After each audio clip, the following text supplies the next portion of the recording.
Going. My name is Sushil, and today we're going to talk about Facebook ads for SaaS. 7 easy tips that you can start implementing straight away. So let's dive in. So straight off the bat, I just want to jump into a really advanced one: target audience. Now, here's the thing with target audience: the more specific that you are with your target audience, the more expensive it gets.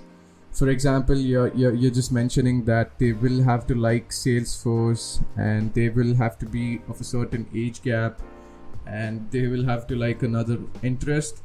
Now that's gonna yield very expensive results.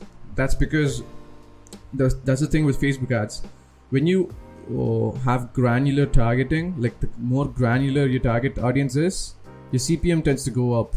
CPM is cost per million impressions, and as a result of that, your CPC will also increase. Sorry for my bad handwriting, by the way. And the solution we found to this is to target broad audiences first and then exclude low performing demographics after you attain significant amount of data.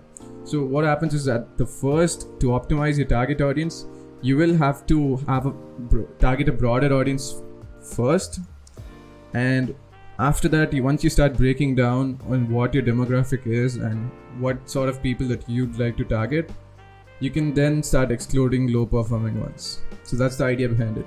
Now, this is a very relevant problem that we see in B2B advertising. So yeah, this is the solution that we came up with. Next up, we have audience type, and what this basically means is what type of targeting that you should be doing. And the thing is, with Facebook ads, obviously you have a buyer persona already, and you just have to match it with Facebook's metrics, and that'll be age. What age gap is your ideal customer, and what interest does your ideal customer have? Do a little research on it, just play around with it. So you will be paying more if you're going with interest-based targeting, but once you have a lot of people coming through the door, it'll be easier for you to retarget them later and have them come up in the lookalike audience section as well. For job titles, mention the specific job or industry that your software can be delivered to.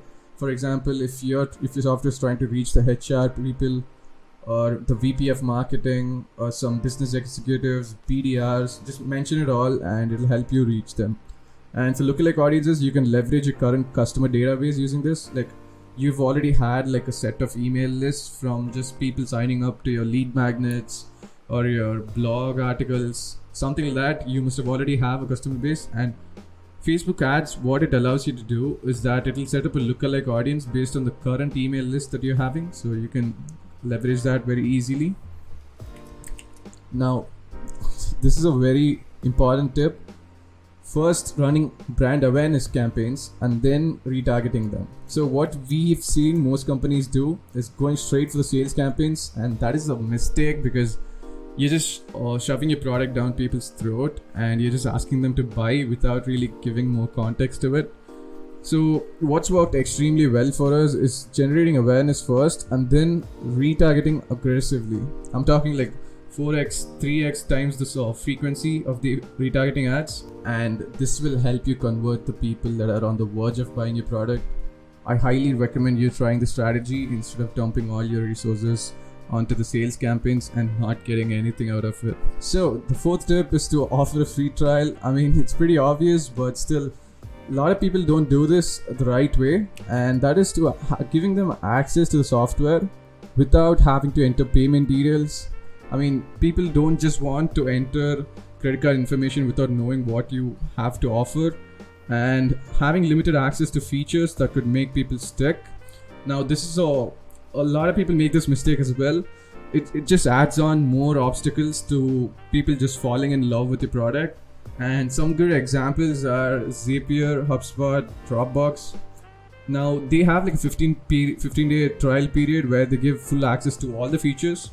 And after a certain point, you just fall in love with the software, and once the free trial is done, you just want more of it. So I highly recommend doing this. The fifth major tip is creative testing. Now, Facebook ads used to be a lot about finding your ideal target audience and see who's converting and just feeding them your ads, but we've actually discussed about this with our team. Right now, it's about creative testing. So 4xing your creative testing will help you reduce your cost per conversions.